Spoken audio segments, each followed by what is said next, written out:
Hello, everybody, and welcome back to the Star Wars Expanded Universe, now redubbed by Disney or Lucasfilm, whichever way you slice it. Legends. Still getting over a cold, so I apologize if I do not sound epic. I do not have really any notes for this book, and I apologize about that. There were notes that I wrote down, but there's not a lot of substance to my notes, so I'm just going to try to talk about everything overall. I'm not going to really have any spoilers, except for one, but it's people kind of know about it for this book.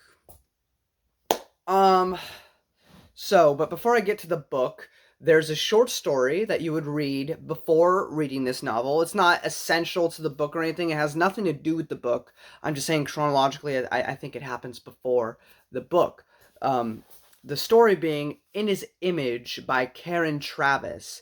I believe this was a short story that was included at the back of one of the Legacy of the Force books. It has absolutely nothing to do with Legacy of the Force itself, like the story, because Legacy of the Force takes place like 40 years after episode 4.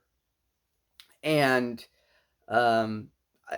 to be fair, I think there's an officer who's working with Vader, whose descendant, like his grandchild, is a small character in Legacy of the Force, but that's like the only connection because it takes place during the Dark Times. The short story essentially is that they're looking at new clone templates that could potentially have access to the Force, just like checking out if that's a possibility.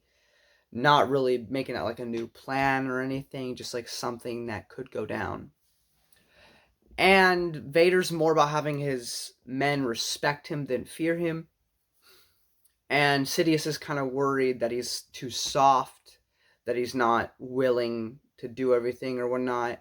He's also worried that Vader's complacent and that Vader is not actively trying to find someone to help him overthrow Palpatine. Because, of course, Palpatine wants to remain in power forever, but he does believe in the rule of two Sith code, which is that in order for his apprentice to remain strong, to remain powerful, he must always be striving to become better than his master. And so it's interesting getting to see, just sort of how their relationship now works.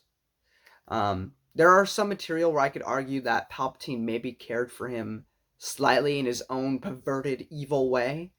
Then other source material that will make you go, no, he just wanted to use Vader as a tool. Palpatine's such an interesting character. I think it's kind of somewhere in the middle with that. But overall, he sends an assassin with some Force latent abilities and a lightsaber to kill Vader. I mean, it is a test, but he's like, yeah, if you kill Vader, great. I mean, if you don't, then I'm hoping that he'll learn his lesson from this. And Vader does learn something from it. And it's overall a decent story. Is it anything phenomenal? Do you need it in your journey of the expanding universe? Absolutely not. It is not essential in the slightest. But it is an interesting tale, and I do think it is worth your time if you happen to find yourself with it. The main novel we are discussing today is Coruscant Nights, Book 1, Jedi Twilight, by Micheal Reaves. Now, Micheal Reaves wrote Darth Maul Shadowhunter, which took place before Episode 1, literally right before Episode 1. He also, or at least a couple weeks before, he wrote the MedStar duology, and he's wrote this series. Without spoilers, I don't really have any spoiler notes, but overall, I have one spoiler, so I'll just save it for the end. And it is a Filoni annoyance, but I'm sorry, I don't mean to rag on Filoni. I understand that there's a lot of fans of Filoni's work, and I am one of those too, to an extent. I don't love all of his work. I do like some of it. But again, the more and more I read the EU, the less and less I like Filoni. And I feel like most people who end up falling in love with the EU are going to have a similar issue with Filoni. Most people that like absolutely adore Filoni simply have no idea what the EU is, so they don't care. But if you do care, it becomes a problem. Regardless, I'll say that for the end. This book is about Jax Pavin, the son of Lorne Pavin, who we met in the um, in Darth Maul Shadowhunter. Also, speaking of which, I'm sorry. This right here is probably backwards for you, but this is the book by Micheal Reaves. Yes, that's it. Sorry about that. Anyway, but I have a bunch of boxes. Yes, those are filled with books because I can't fit them in in my closet. So that's that. Anyway, um, uh, but Jax Pavin, he is a Jedi because, of course, he was. If you've read, oh, also here's what I'll say. Sorry, Darth Maul Shadowhunter is not essential to understand the plot of this book. Neither is MedStar. However, I do recommend that you read those stories before reading this one, simply because it will make you more excited to see certain characters. That's what I'll say there. But yes, Lorne Pavin in Darth Maul Shadowhunter, he's upset with the Jedi because they took his kid away to become a Jedi. Jax is grown up. He is he got promoted to Jedi Knight, fought in the Clone Wars. Order 66 happens. He's living in the lower levels of Coruscant right now, in the seedy underground. What we saw in episode 2. He is basically right now a bounty hunter. At least that's how he starts off. He is, for the past couple weeks, he's been, or this whole year that, of episode 3, because I think we're either near the end of the year, but we're still like in the time frame of episode 3, or just entering like the next year. But so like we're still really close to episode 3's timeline, even though at this point it feels like we're already in OT like time or not. Like this is still early Vader. But he's been doing that, trying to stay hidden, not using the Force, stay on the down low. Nick Rosto from Matthew Stover's Shatterpoint novel focused on Mace Windu, he's been a part of this resistance movement called Whiplash, a proto rebellion. I mean, it is a rebellion, but it's not a galaxy-wide rebellion. It's a Coruscant specific rebellion against the Empire. And Nick Rosto is trying to help that organization out. I5 and Den Dur is the news reporter from the MedStar books, is with I5 because I5 has a mission to find the son of Lorne Pavin. We also have Card back from the MedStar books as well. His story is him still trying to find his way out of Black Sun. This introduces some other characters from more famous works that you might have heard of, which there's a video game based on it, a novel based on it, and a comic based off of it, which is Shadows of the Empire with a certain character named Caesar. I'll leave that there. We also have Darth Vader, who really wants Jax Pavin. Why? We're not exactly sure why he wants Jax Pavin, but he does. He's really adamant about capturing Jax Pavin. And so throughout the beginning of the story, we follow a Jedi who might not remember that well. His name is Evan Peel. He is the small dude, either the same height as Yoda or slightly taller, with the big ears, and was like flesh colored, like white, like kind of like Yoda, but he had like hair back here. Look up Evan Peel, you know what I'm talking about. He dies early on in the book, which is the big thing. It's not really a spoiler. And you know what? I'm just gonna get into it right now.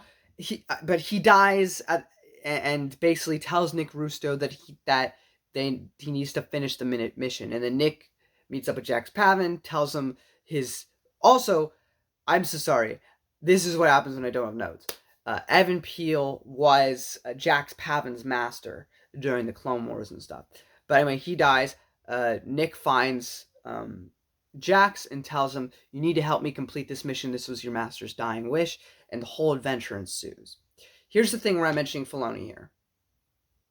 If you guys remember, I think it was season 3 of the Clone Wars, there was an arc called the Citadel, which included Tarkin, Ahsoka, Anakin, Obi-Wan.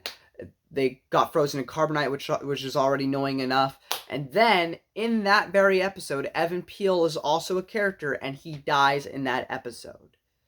I'm fairly certain this book was written before. Evan Peele's supposed to die during, after Order 66. But Filoni does not care about continuity, does not care about other people's works, only his own. And so he tries to retcon that by saying, no, he dies here in my story, because my story is better than that. And that doesn't matter, because I can pick and choose what I want to use. He dies here, I say so. But luckily, thanks to the Wizard of the Coast RPG, Force and Destiny, or I don't know if it's Wizard of the Coast, but the RPG guide, Force and Destiny, has a little line about Comp Nor propaganda. So we can lead up to what Filoni did in his show as Imperial Propaganda, and that Evan Peele's actual death was in this book. But overall, again, Micheal Reaves and Steve Perry, but Steve Perry didn't have anything to do with this one. But Micheal Reaves is really good with character dialogue and discussion. I love I-5. He's such a phenomenal character. Absolutely enjoy everything we see with him. Den Dur's back. I absolutely loved Den Dur. I love the relationship that he has with I-5. Jax Pavin is not the most compelling character, but he is serviceable in this book and does his job adequately. We have this Twi'lek Jedi.